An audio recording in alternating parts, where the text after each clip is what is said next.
Assalamualaikum warahmatullahi wabarakatuh. Perkenalkan, nama saya Safitri Febrianti Astuti, biasa dipanggil Pipit atau Fitri. Saya dari angkatan 14 kelompok 4. Pada video kali ini saya ingin memberikan pendapat saya mengenai contoh nilai-nilai bela negara yang dapat kita terapkan dalam kehidupan sehari-hari.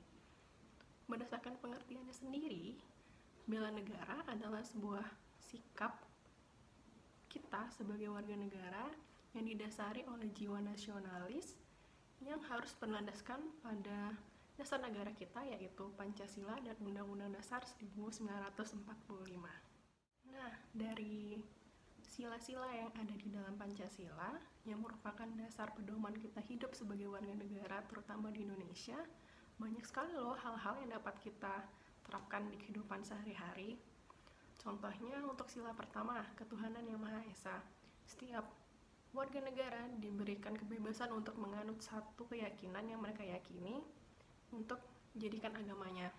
Kita sebagai warga negara yang berketuhanan harus bisa memanusiakan manusia, menghargai banyak sekali perbedaan antara satu agama dengan agama yang lain.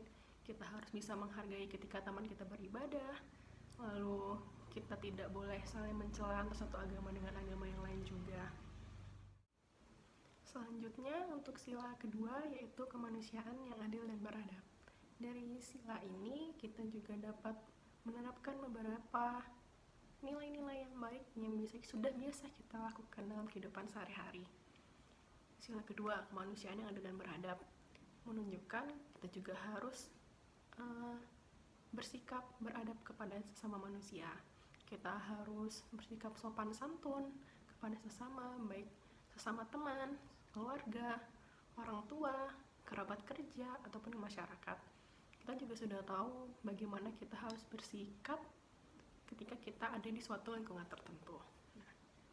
Untuk selanjutnya, kita harus menghargai pendapat sesama teman kita. Ketika kita berbicara, kita harus mendengarkan dengan seksama apa yang sedang dibicarakan, menyimak dengan seksama apa yang sedang didiskusikan atau sedang dibicarakan, seperti itu.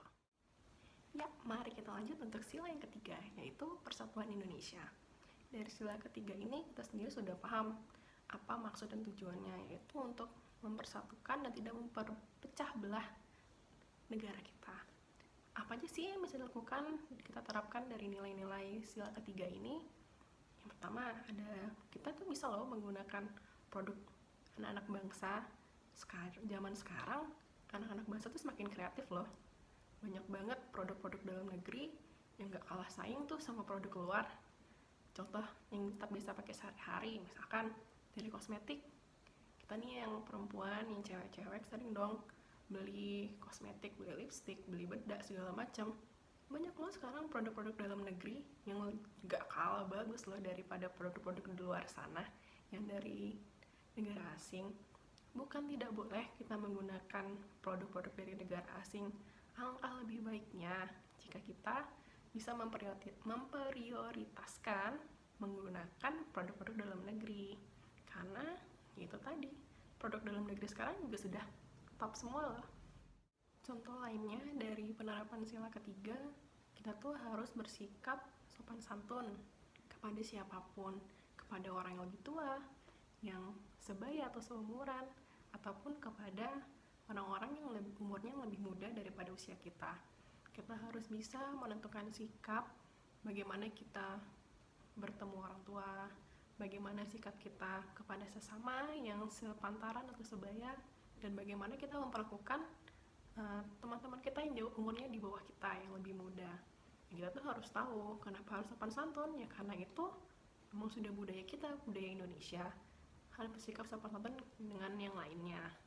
Karena kalau kita tidak sopan, kejelekannya ya udah, yang pertama kita bakal dicap jelek, ini orang nih nggak sopan, orangnya kayak gini akan dijadikan pembicaraan di halayak banyak. Yang selanjutnya, kita juga bisa menjaga kerukunan. Misalkan di dalam komplek rajin ngadain ronda malam, giliran antar warga. Jadi kita juga bisa menjaga keamanan dan ketertiban yang ada di komplek tempat kita tinggal. Mari kita beranjak ke sila keempat, yaitu kerakyatan yang dipimpin oleh hikmat kebijaksanaan dalam permusyawaratan perwakilan. Nah, untuk sila keempat ini biasanya yang kita ambil nilai-nilainya adalah nilai musyawarah yang harus mencapai mufakat dan nilai gotong royong. Nah, di nilai musyawarah yang harus mencapai mufakat, dalam suatu forum musyawarah atau forum diskusi, kita pasti sering dong melakukan gontok-gontokan pendapat, perbedaan pendapat, diskusi yang menarik, yang panas, yang menegangkan. Tapi pada akhirnya kita harus bisa menghargai segala pendapat yang ada, harus dicatat dan dipahami hingga kita dapat mencapai sebuah mufakat atau sebuah persetujuan yang dapat dipahami dan disetujui oleh semua orang yang hadir dalam forum diskusi atau forum musyawarah tersebut. Kalau gotong royong sudah biasa dong kita lakukan dalam kehidupan sehari-hari. Misalkan sama-sama gotong royong buat membersihkan kantor, gotong royong ketika ada tetangga yang kena musibah kita bantu membersihkan, dan hal lain-lain sebagainya. Kita masuk ke sila yang terakhir, yaitu sila kelima, yaitu keadilan sosial bagi seluruh rakyat Indonesia. Kita sebagai warga negara yang baik, warga negara yang bijak, dalam kehidupan sehari-hari kita tuh tidak boleh menjudge atau menilai orang lain semena-mena kita. Kita nggak boleh menilai suatu orang kalau kita memang belum tahu orang itu seperti apa. Nah, selanjutnya yang dapat kita ambil nilai dari sila kelima ini adalah kita harus bisa menghargai hasil karya orang lain. Banyak kan zaman sekarang yang seenaknya sendiri mengeklaim sebuah hasil karya artis. Misalkan artis A mempunyai postingan gambar misalkan, dan ada si B yang dengan enaknya merepost atau memposting ulang tanpa mencantumkan sumber, yaitu si pembuatnya, yaitu si A. Hal itu tidak boleh loh kita lakukan, karena itu sudah bisa melanggar hak cipta. Kita tidak menghargai karya si A yang harusnya karyanya dia yang diakui, bukan hasil reposting kita yang tidak mencantumkan kalau itu karyanya si A. Seperti itu. Kita juga harus bersikap adil sesama.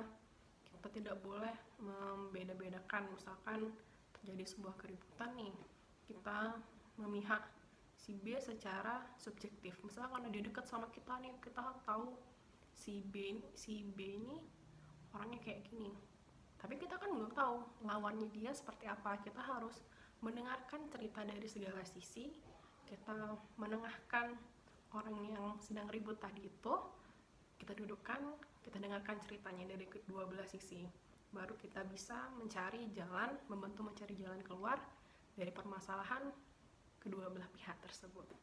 Nah, akhirnya kita sudah menyelesaikan bagaimana sih kita harus menerapkan nilai-nilai yang ada di dalam Pancasila yang sudah kita biasa lakukan sebenarnya dalam kehidupan sehari-hari.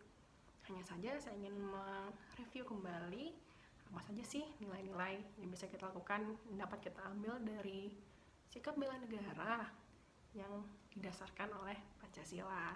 Seperti itu. Jadi terima kasih atas perhatiannya. Kurang lebihnya mohon maaf. Selamat siang. Wassalamualaikum warahmatullahi wabarakatuh.